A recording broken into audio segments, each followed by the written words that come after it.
Hello, two wheeler ജോലി പരിചയമില്ലാത്ത ഒരാൾക്ക് ഇതുപോലെ പൊട്ടിപ്പോയ വൈസർ ഷീൽഡ് എങ്ങനെ ഫിക്സ് ചെയ്യാമെന്നുള്ളതിനുള്ളൊരു എളുപ്പ വഴിയാണ് ഞാനിവിടെ പറയാൻ പോകുന്നത്. ഇതുപോലുള്ള വലിയ ഹോളിൽ സ്ക്രൂ എങ്ങനെ ടൈറ്റ് ചെയ്യാമെന്നുള്ളതാണ് നമ്മുടെ ചലഞ്ചിങ് പ്രശ്നം.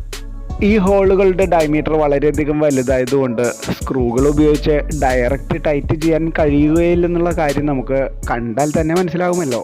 ഇനി വൈസർ ഷീൽഡ് ഇട്ടതിന് ശേഷം ഓപ്പോസിറ്റ് ഭാഗത്തൊരു നട്ടും വാഷറും ഇടാമെന്ന് വിചാരിച്ചാൽ, ഇതുപോലുള്ള ഭാഗമാണെങ്കിൽ നട്ടും വാഷറും ഇടേണ്ട സ്ഥലം ഉൾഭാഗത്ത് വരുന്നതുകൊണ്ട് വൈസർ ഹെഡ്ലൈറ്റ് അസംബ്ലി പൂർണ്ണമായും ഊരിയിറക്കേണ്ടി വരും. ഇതുപോലുള്ള സ്ഥലങ്ങളിൽ സ്ക്രൂ ഫിക്സ് ചെയ്യാൻ വേണ്ടി നമുക്ക് ഇങ്ങനെയൊരു ബുഷ് വാങ്ങാൻ കിട്ടും. നട്ട് വെൽ എന്നിവിടെ എഴുതി വെച്ചിട്ടുണ്ടെങ്കിൽ ഇതിൻ്റെ യഥാർത്ഥത്തിലുള്ള പേരോ അല്ലെങ്കിൽ ലോക്കൽ ലാംഗ്വേജിലുള്ള പേരോ എന്താണെന്ന് എനിക്കറിയില്ല. ഏതായാലും വൈസർ ഷീൽഡ് ടൈറ്റ് ചെയ്യാനുള്ള ബുഷ് എന്ന് പറഞ്ഞാൽ നിങ്ങൾക്ക് ഈ സാധനം കിട്ടുന്നതാണ്. സൂക്ഷിച്ചു നോക്കിയാൽ ഈ ബുഷിൻ്റെ ഒരു ഭാഗത്ത് വീതി കൂടിയ അഗ്രത്തോട് കൂടിയതും ഓപ്പോസിറ്റ് ഭാഗത്ത് ഇതുപോലെ ഉൾഭാഗത്ത് ത്രെഡ് ഉള്ളതുമാണ്. ഈ ബുഷിൻ്റെ ത്രെഡ് വരുന്ന ഭാഗം ഉൾഭാഗത്ത് വരുന്ന രീതിയിൽ, അതായത് ഡയമീറ്റർ ഒരല്പം കൂടിയ ഭാഗം പുറത്ത് വരുന്ന രീതിയിൽ ഇതുപോലെ നമുക്ക് ഇട്ട് കൊടുക്കണം.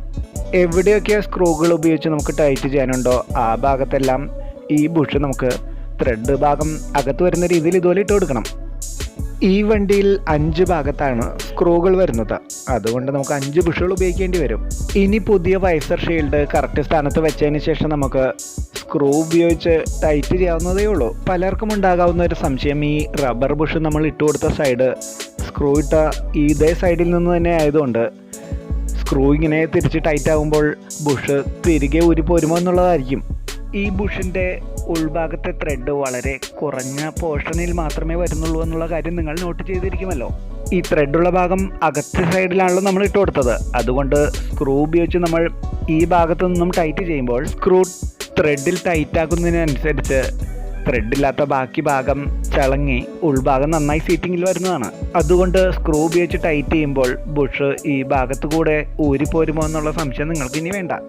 എല്ലാ ഭാഗത്തും സ്ക്രൂകൾ ഉപയോഗിച്ച് അത്യാവശ്യം നല്ല രീതിയിൽ ടൈറ്റ് ചെയ്താൽ കാര്യങ്ങളെല്ലാം ഓക്കെ ആയി. അപ്പോൾ അടുത്ത വീഡിയോയിൽ വീണ്ടും കാണാം. താങ്ക്